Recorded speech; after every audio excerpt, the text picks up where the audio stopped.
जोकीहाट विधानसभा से क्या मौलाना अब्दुल्ला सालिम चतुर्वेदी साहब चुनाव लड़ेंगे एआईएमआईएम पार्टी के टिकट पर?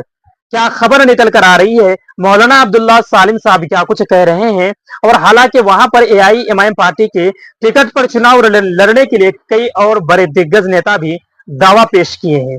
उस बार जब 2020 में जब विधानसभा का चुनाव हो रहे थे, जब एआईएमआईएम पार्टी अपने उम्मीदवारों का नाम जारी किया था, तो उस समय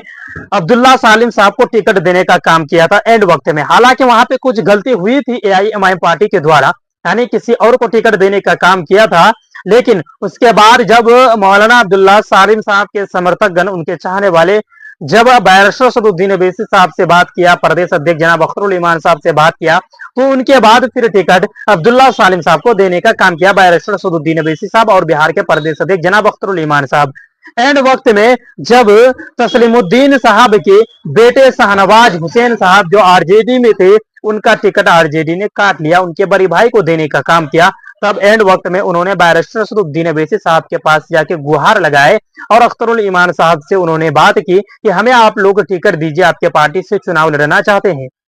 तो मौलाना अब्दुल्ला सालिम साहब कुर्बानी दी अपने टिकट का और वो चुनाव ना लड़कर उस टिकट को देने का काम किया। एंड वक्त में नॉमिनेशन का एक ही दिन बचा था, लास्ट टाइम था, उस समय वो टिकट अनाउंस कर दिया गया बैरिस्टर सदुद्दीन अवैसी साहब की सहमति से, अख्तरुल ईमान साहब की सहमति से, मौलाना अब्दुल्ला सालिम साहब चतुर्वेदी के सहमति से उस टिकट को देने का काम किया गया शाहनवाज आलम साहब को, जो जोकीहाट से एआईएमआईएम पार्टी के टिकट पर चुनाव लड़े और वो चुनाव जीत गए।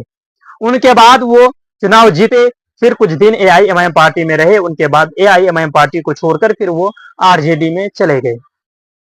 यानी जिस पार्टी ने उन्हें धोखा देने का काम किया था, जिस पार्टी वर्तमान के विधायक को टिकट नहीं दिया, उन्हीं पार्टी में फिर ये चले गए और अकेले गए ही थे, उनके साथ और 3 विधायक को साथ में लेकर गए। यानी कुल एआईएमआईएम पार्टी के 5 विधायक चुनाव जीत कर आए थे, 5 में से 4 विधायक को लेकर शाहनवाज साहब, एक खुद और 3 और बाकी विधायकों को लेकर वो आरजेडी में चले गए। उनके बाद पूरी तरह से सियासत गर्म हो चुकी। बैरिस्टर सदुद्दीन अवैसी साहब, जनाब अख्तरुल ईमान साहब, इन्होंने भी ये दावा ठोक दिया, इन्होंने भी खुले मंच से चैलेंज कर दिया आरजेडी पार्टी को कि 2025 में हम लोग इसका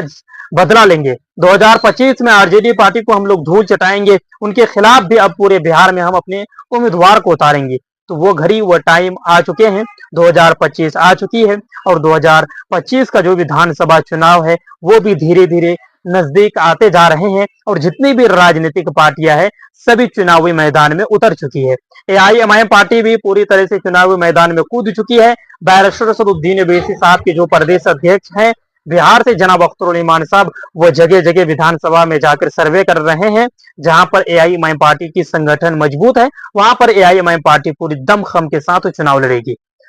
खबर यह है इस वीडियो में कि जोकीहाट से क्या मौलाना अब्दुल्ला सालिम साहब एआईएमआईएम पार्टी के टिकट पर चुनाव लड़ेंगे। जी हां, वो एआईएमआईएम पार्टी के टिकट पर ही चुनाव लड़ेंगे और वहां से एआईएमआईएम पार्टी उन्हें ही टिकट देगी। एआईएमआईएम पार्टी इस बार बैरिस्टर सदुद्दीन अवैसी साहब मौलाना अब्दुल्ला सालिम साहब को ही टिकट देंगे और वो चुनाव भी लड़ेंगे और इंशाअल्लाह जोकीहाट पर फतेह करेंगे एआईएमआईएम पार्टी। आप अगर मौलाना अब्दुल्ला सालिम साहब के समर्थक हैं तो कमेंट बॉक्स में ये लिखने की कोशिश करें कि क्या आप जिस तरह 2025 में मौलाना साहब के साथ थे, क्या इस बार,